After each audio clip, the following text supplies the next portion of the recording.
So, another Tokyo Ghoul tier list video. It's been a while since I've made my last one. It was my favorite arcs video, which did very well actually. You guys seem to enjoy it quite a lot, so I decided to make another one, this time related to my favorite characters from the series. So, yeah, I'm really excited about this one, and this one in specific, since there's so many characters from this series that I really enjoy. So it's gonna be a really fun time doing this with you guys. Unscripted.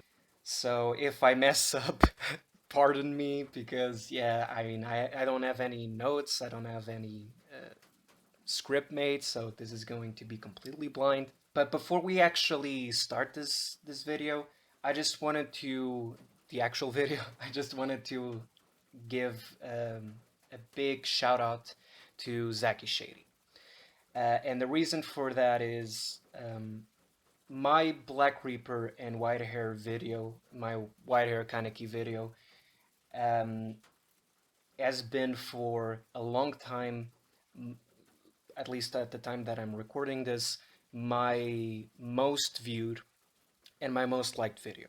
And it was also, for many people, their introduction to my channel. If you're watching this, man, I wanted to thank you. I wanted to thank all of you who've been watching the that video in specific, but um, I feel like I needed to thank Saki personally because, in specific, because he gave the idea. He suggested me to make that video, and so if it weren't for him, it wouldn't exist in the first place. So yeah, man. Thank you. If you're watching this, thank you. Without any further ado, let's just kick this off. By the way, if I do forget mentioning certain characters' names, if I don't remember certain characters' names, please don't bash me in the comment section, because I'm gonna be honest with you guys. I'm not the best person at remembering names in the first place, so and especially since I don't have any annotations of some sort of any sort, I'm going completely blank. It might happen more often than usual, but yeah, sometimes I forget certain characters' names, so it really is a flaw of mine sometimes. So yeah, don't give too much thought on it about it. So yeah, the first one that I'm seeing here is Nishiki. So um, Nishiki. What do I think about Nishiki? I think Nishiki is a really good character. Actually, I really enjoy Nishiki. Of course, he got the most screen time in his own arc. It was a small arc, but it still was an official arc in the first part of Tokyo Ghoul, the Nishiki arc. And I really enjoy the things that Soyeshida did with this character early on. You know, I really love the fact that he started out as a villain, but then he becomes really one of Kaneki's most valuable comrades, one of the characters that he trusts the most. And Nishiki is really likable. I love his personality. I love his arc, even though unfortunately he wasn't too much explored in the future, specifically in Re. He still had a very interesting arc. And yeah, I really enjoy his character. I actually find it funny that his girlfriend, Kimi, actually becomes more important of a character throughout the plot, throughout the story, inside the plot, than Nishiki does. Which, again, I love the fact that Kimi got more attention, but I like Nishiki. I really think he's a good character for sure. So, next up we have Mado. Yeah, I think Mado is a great character. I will put definitely on top of Nishiki. Mado was a great villain when he is introduced in the first place, and I love that he was one of those characters where because the investigators are introduced as this very menacing force, right? Because the story is being told in the perspective of the ghouls. And so I really enjoyed how Mado was the first one where characters such as Touka realize, oh shit, he's not completely evil. The investigators are humanized before, especially with characters such as Amon. It's just that a character such as Mado, which we think he's completely evil, Suishida decides to humanize him in such a simple way. You know, we never truly got um, a backstory just focused on Mado before, but we didn't need to. You know, it's just that simple revelation was enough to make Mado so much more of a character. Implications of his death carry out in throughout the Tokyo Ghoul story, and specifically come to a head in the later half of Tokyo Ghoul Re, and it allows for some really compelling moments, some of the best moments in my opinion in the entire story. Yeah. Now, okay, so what was his name? Nomu? Ah, God. See what I mean? I don't remember his name. So I don't remember the name of this character in specific. Of course, I know who this character is. Of course, he took care of Eto when she was a baby. Um, when the manager delivered Eto to him. Um, I think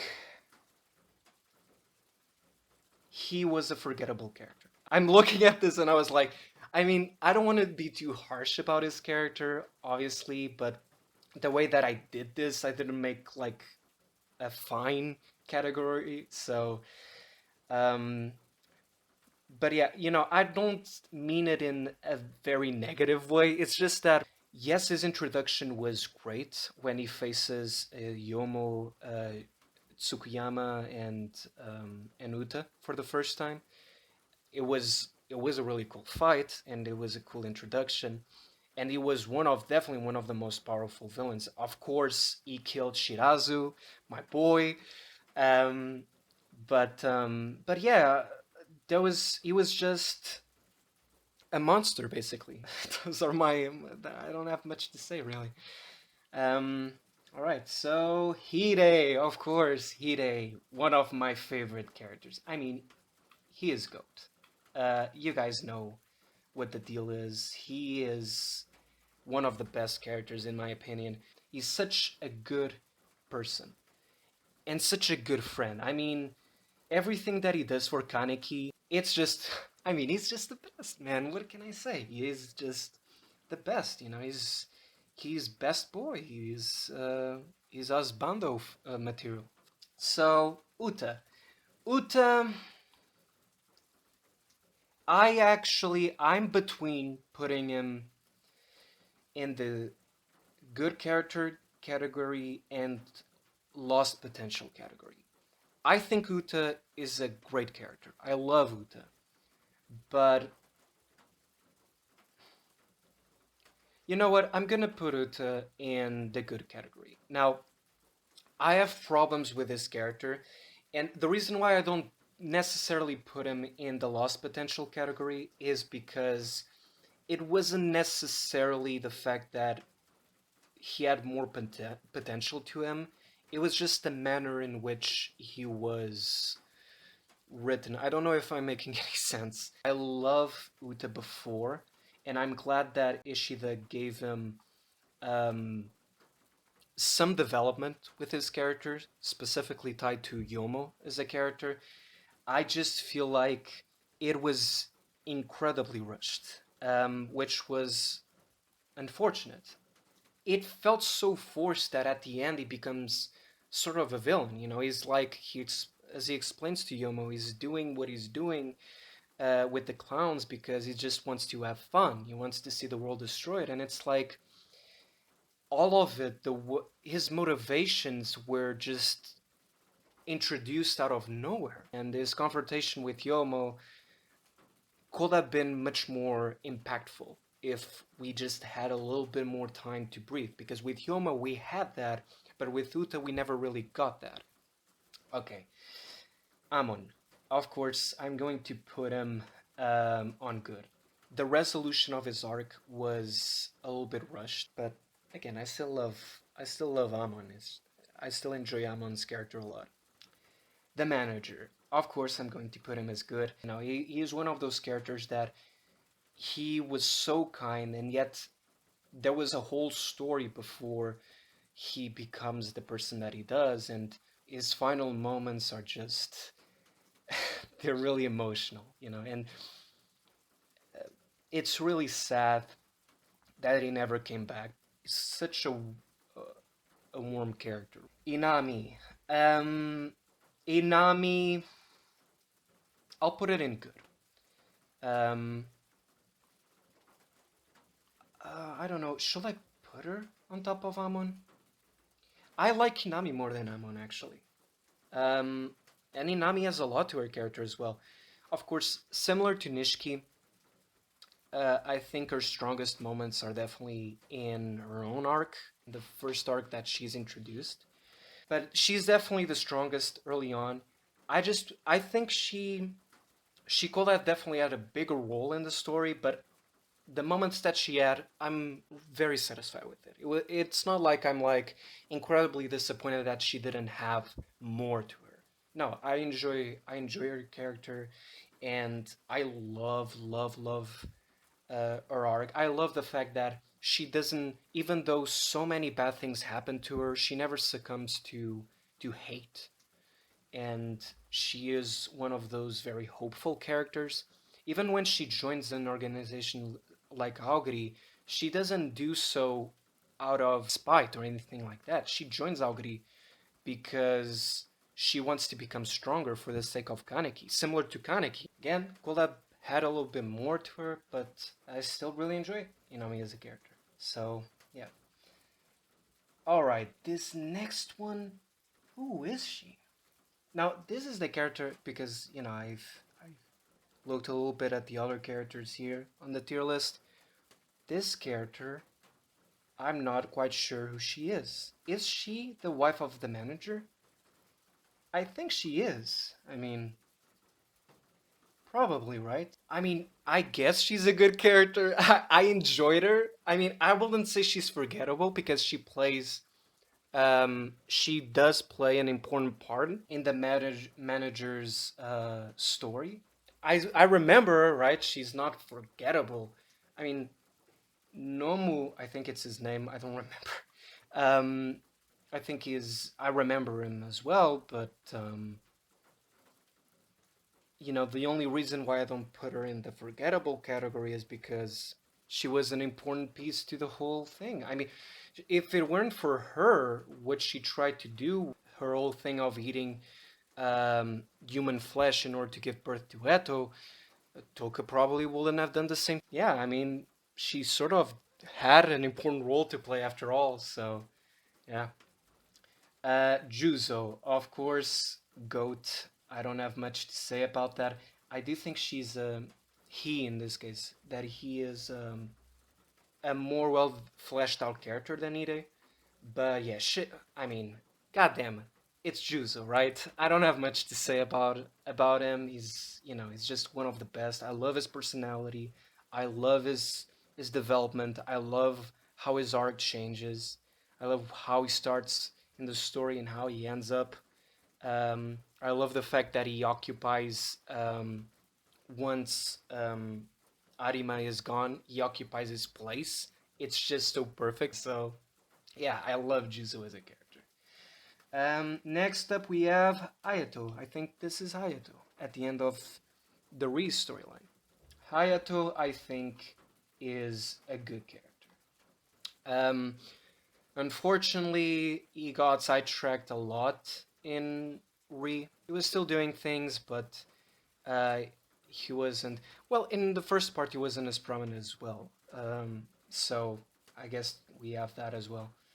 But yeah, I really enjoy Ayato as a character. I think I love how, and it's really funny, how he changes so drastically from how he is presented in the story after he and how after he faces Kaneki he completely becomes a different person. It's like Kaneki almost killed them, and in such a brutal way that he was just like, I'm never gonna harm my sister again. Never. I'm not going to even. I'm not going to even be a bad person anymore. I'm not gonna be an asshole anymore. I mean, I learned my lesson. Um, but yeah, I think he's a good character. I think it's fair. So Sachi. Sachi. I'm going to be honest with you. I thought he was pretty forgettable. Still more memorable than Mr. Nomu here, Mr. No Name. But yeah, I enjoyed that we got to know a little bit more about Rize through Sachi, and and I love that they had this father and daughter relation. It's just that there was not much about his character, and I wouldn't put him in lost potential either because there was just not enough there in the first place to be like in being like, yeah, he was lost potential. So yeah, it's unfortunate, but yeah, Sachi was one of those characters where I don't really understand his inclusion. I think there was no reason for him, especially in the anime. But in the manga, I don't see the point really in him being in the story. You know, outside of giving Rize a little bit of a backstory, really humanizing her a little bit more. And Touka. Touka, I'll put her in almost perfect. Now, I was really tempted in putting her in the goat category. I in I will put her in lost potential if not for how much development she got in part one and some of the development that she gets in Re. But she does get sidelined. It's one of the criticisms that I hear about Touka being mentioned about Touka that I unfortunately I do agree. I think there was so much more that Ishida could have made with this character because she starts out as such an active character, you know, and she becomes very passive. I understand why she becomes more passive. It's understandable why the change because she fills the manager role. She becomes the that manager type of character and she does have things to do. It's just that there was so much more that she could have done.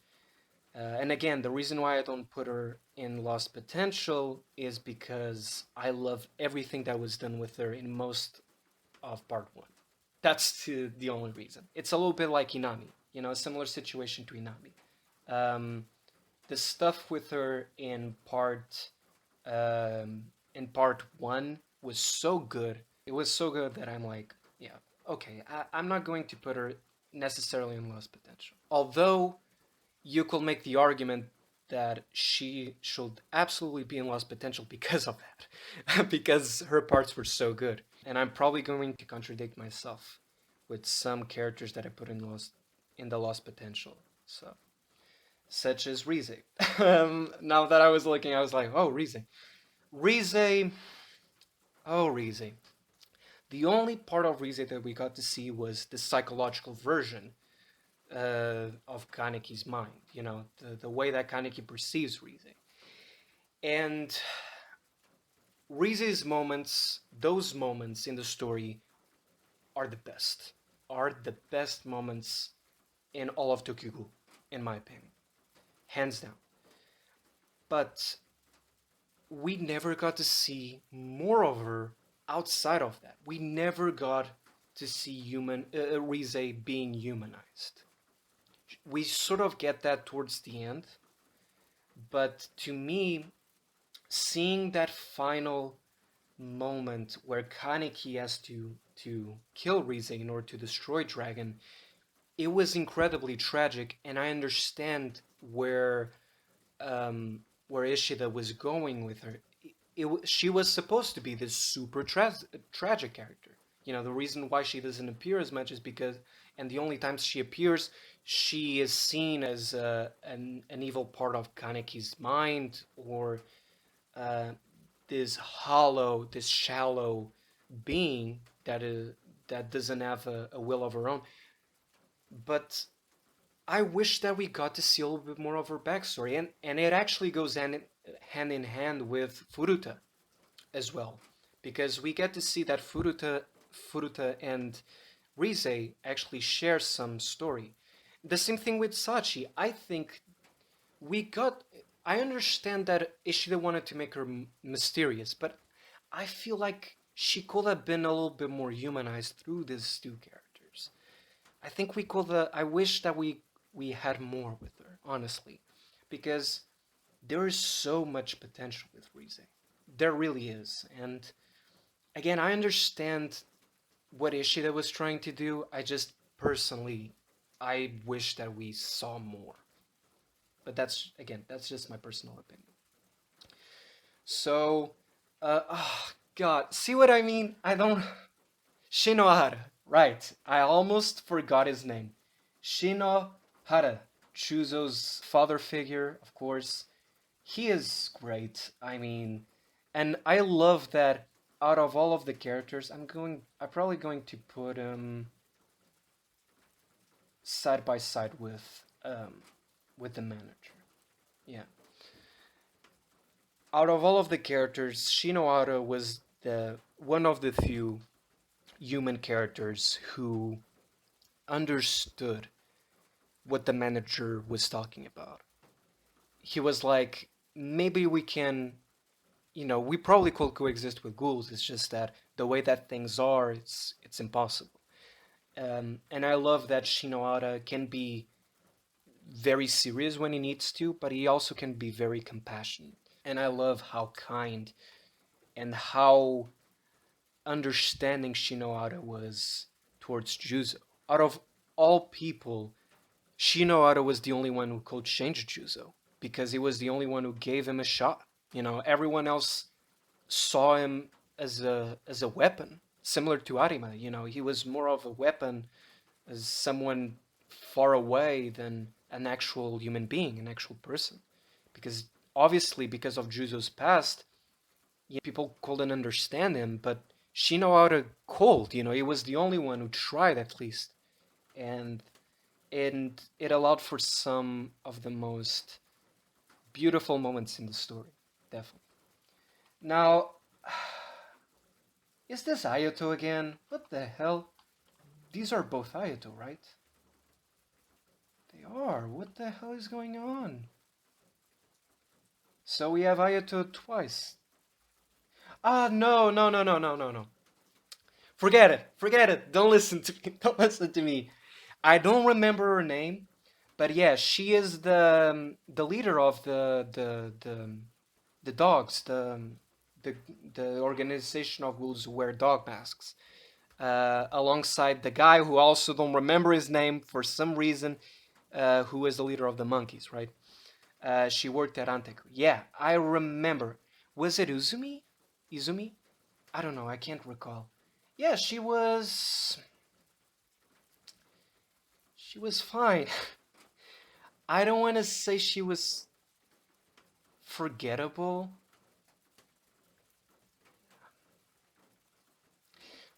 She's definitely the most memorable of the forgettable characters. I mean, I like her. It's just that I wasn't a fan of how they treated her in Re alongside the monkey guy. I'm so sorry for calling him the monkey guy. I don't remember their names. But yeah, the way that they I don't even know what happened to them. I don't remember if they actually lived. I think they died. And that was one of the reasons why I was so disappointed. I mean, they occupy such a big role, and in the next panel you see them dead, and it's like, what the hell? Us dead off screen, It's like Kaneki had such trouble um, saving the two of them. They survive, only for them to be killed off screen. I mean, it was like, come on, man. Okay, so the Quink Squad. For some reason, Mutsuki, it's not. She's not alongside them. I'm going to put her here. Yeah, Urie. I mean, Urie to me is goat. I actually think. I actually think he's a better character than Juuzou. I thought that Juuzou was probably the second best character in the entire series, but thinking about it, I never disliked Urie. Once. I love his introduction, I love his character, and his arc is one of the most complex and interesting ones out of all of them, by far. So yeah, Urie is GOAT. Urie is just phenomenal. I love, and and maybe it's because I have such a strong relation with my dad as well that I relate a little bit more with Urie. So in that aspect, to me, Urie was a step a little bit above. And I also love because I'm like that, and I know so many people are like that, where we think something before we say it, or at the same time we're saying, but we don't believe in what we're saying, right? We're thinking something completely else. I love that whole aspect of Uri. I love it. I never got tired or bored of it. I love, and I particularly love that even after he becomes uh, a more understanding person when it comes to others, he still does the same thing.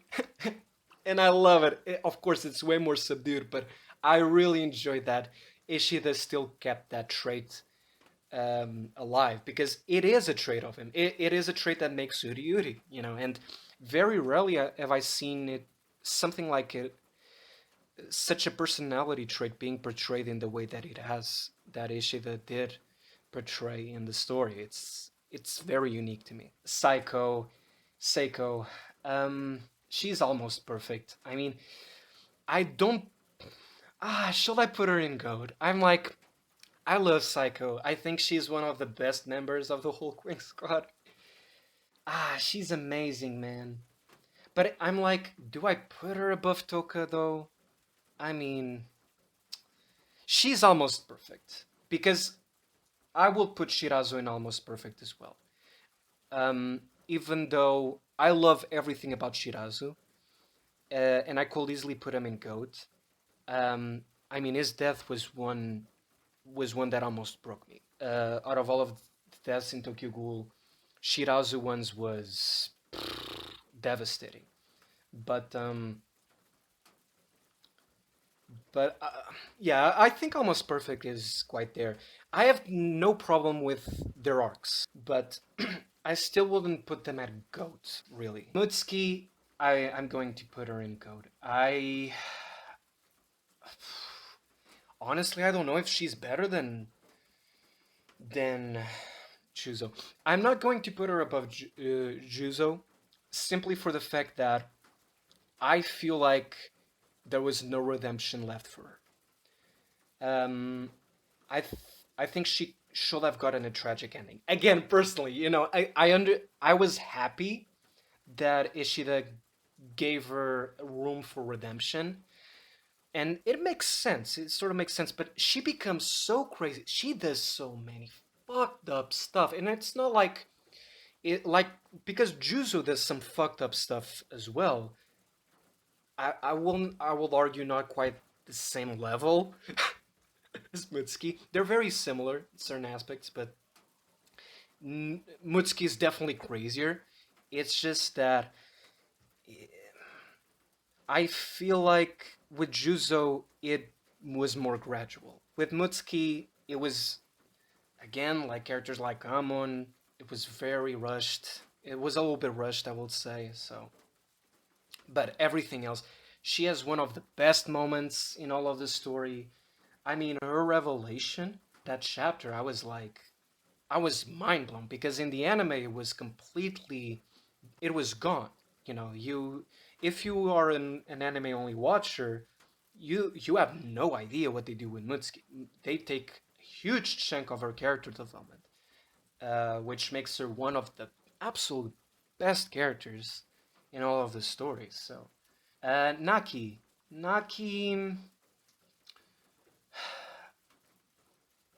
I'm gonna be honest with you guys. It was pretty forgettable for me. I think he's a good character. I enjoyed seeing him, and I love that he's such even though he's part of Aogiri, I mean, he's not a bad guy, you know, he's very naive, you know, he's very kind-hearted, but nothing about his character has been was particularly memorable to me. A little bit with the triple blade uh Rize? Rize? Damn, I don't remember her name. Shit. But yeah, I actually liked her. It's just that again, her role in the story wasn't particularly memorable. Yeah. Now, this one I don't remember her name, but I remember really liking her. Um, and I don't remember her name either. I knew her name, I just don't remember her right now. She was even though she had a very minor role in the story, I love her character. You know, for some reason, I really enjoy her character. So maybe it's because of the look.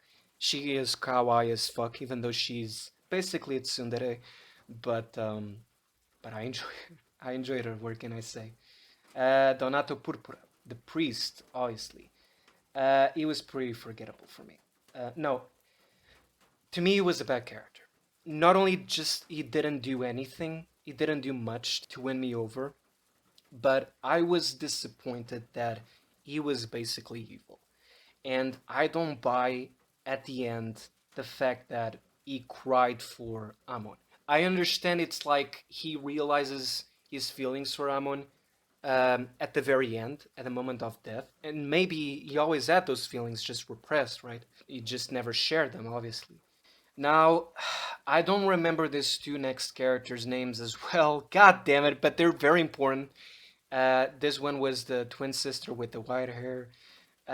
She was forgettable, honestly. But again, her twin sister, she had way more to do. I actually enjoy her character. Um, Probably more than, yeah, than Ute and Nishiki as well. She had way more to her character, and she was the only reason why Kanou wasn't a complete waste of a character, honestly. Again, I don't remember his name. Jesus, but he's a great character. Of course, Kimi. Kimi, if I hadn't read Tokyo Ghoul Re, I never thought I would put her in such a high regard. Kanou. Kanou, I'm not going to say he's forgettable, but he's bad. Kanou is not a good character. You know, I think you know what I'm going to do? I'm going to put him in lost potential. I think even more so than Rize. I think Kano had so much more that he could, you know, Ishida could have done so much more with Kano, and he basically became this mad scientist. And it's even more unfortunate when you have Ishida try to humanize him towards the end. I feel like he could have been one of the major antagonists, and he was certainly foreshadowed to be one of those, and just Ishida did nothing with him, which I don't really understand that much, honestly. You know, I think there was so much potential with him. Tatara. So Tatara is pretty forgettable. I think he was menacing. He was menacing. Now we have, I don't remember her name, but we have the hot chick. We have basically the Tsunade from Tokyo Ghoul. Tokyo Ghoul's Tsunade. I don't know if anyone has ever made that comparison yet, but I think I'm the first one, which I'm really proud of, if I'm being honest, for some odd reason. She was very forgettable. Kaneki, of course, it's no big secret. He's my favorite character. I think he's, for a lot of Tokyo Ghoul fans, is their favorite character as well. I don't have much to say about Kaneki. I've dedicated entire videos to him, and there's still many more that I have to do because he's such an interesting and complex character. But yeah, there's no denying he's the best character, for sure. This guy, I don't even remember his name. Actually, he's the worst character. Furuta. Now, Furuta. Furuta is an interesting character. He is lost potential. I thought his introduction in the manga was solid.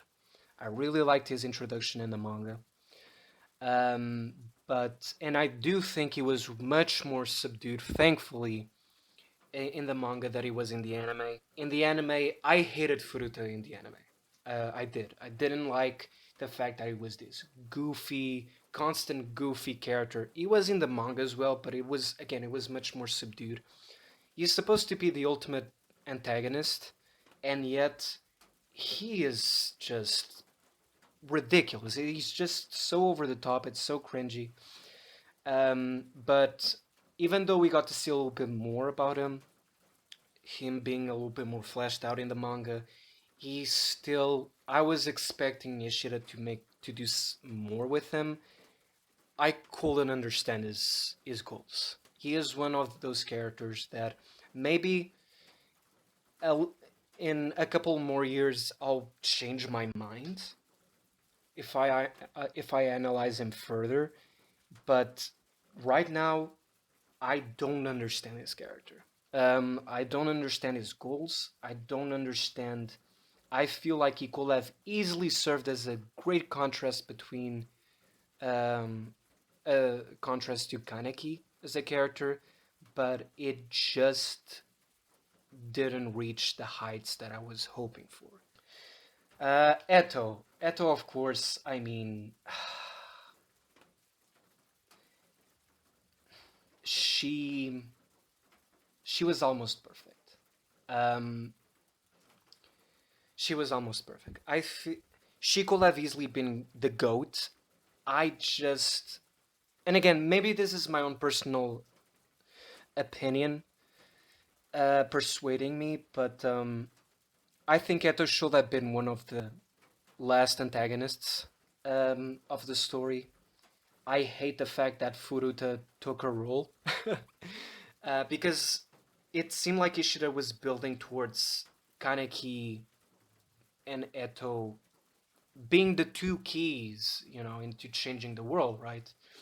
The I mean, Kaneki made the promise to the manager that he would save Eto, and I thought that was the destination we were going.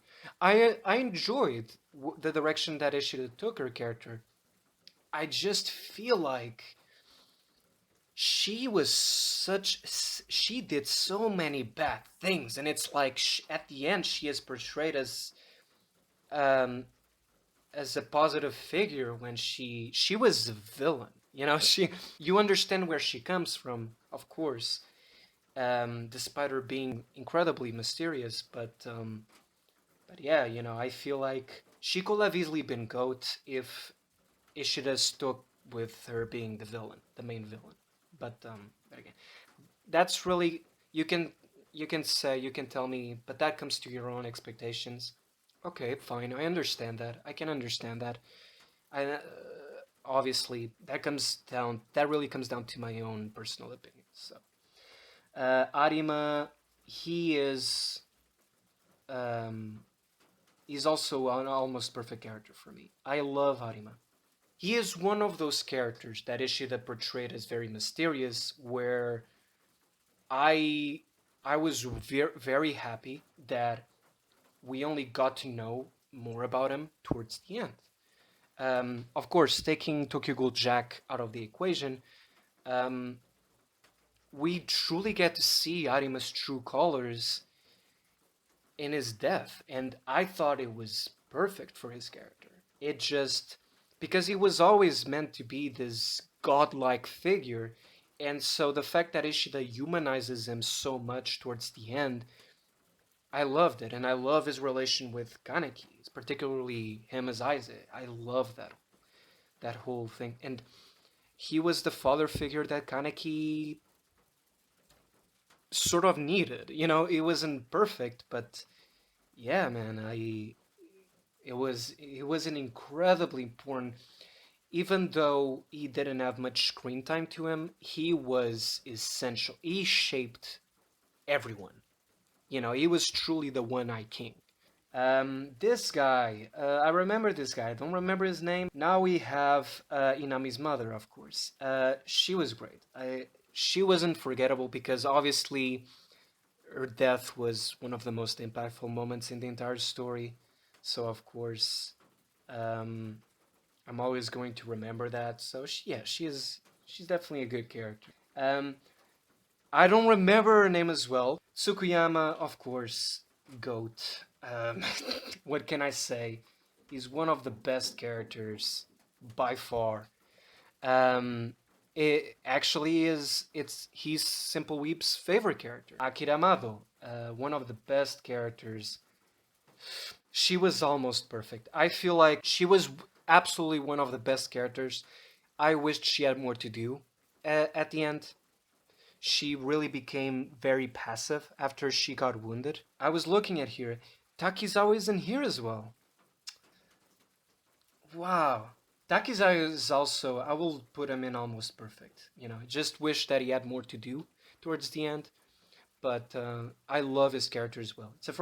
It's unfortunate that he's not here. But I don't understand. The monkey guy is here, but Takizawa isn't. Yomo also, I will put him in almost perfect. Yeah, man. I love Yomo. I think, especially when we find out more about him, more about his past. I loved his background story, and I love that he becomes a more prominent character as the story goes along. It's not like he's one of those characters, silent type characters that gets renegated to the sidelines. Now, this is the guy that was the he was this, of course, the Tsukiyama's tsundere.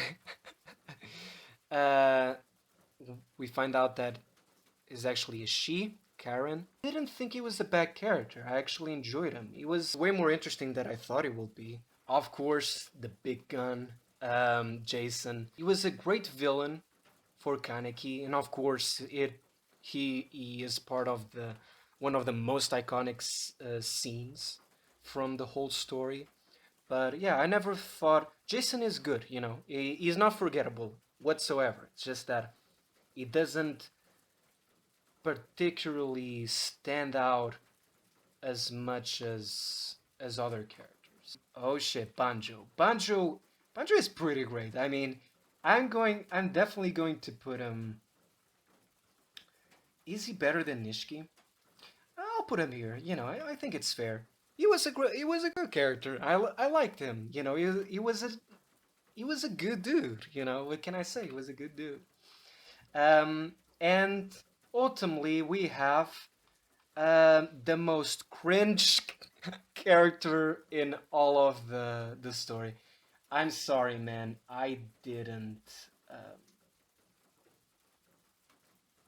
like him whatsoever. I didn't like his character. Jesus, I can't.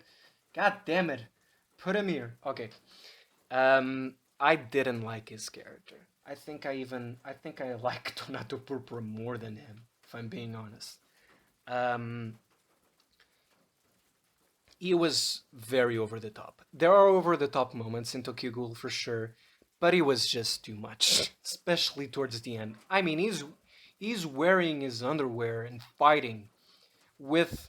He got a sword on his face, and he has a crack open on his face, and he's fighting in his underwear with a katana. It's like there's no this he didn't to me he didn't belong in this story, unfortunately. But I mean, what can I say? I just I just didn't understand his character, if I'm being honest. Yeah, I didn't like him. So yeah, my throat is about to burst. I've I think I've been doing this I've been doing this for an hour for sure. I'm probably going to trim some of this out, but yeah, this is my list. Um, it is done. I'll probably, it's not definitive. Like all tier lists, I don't think I might change my mind through time, but yeah, my goat list I'm pretty confident about. I would say my almost perfect as well. My lost potential, definitely. Some characters I could change my mind on the good category and the forgettable category, but yeah, the bad I also am you know, pretty confident about this one as well. But um, but yeah, now that I think about it, I'm gonna put this guy in bad. I did not like this character at all. Thank you all for watching. I don't know if this was a boring kind of video. It's definitely longer than my last tier list videos, so hopefully you enjoyed it.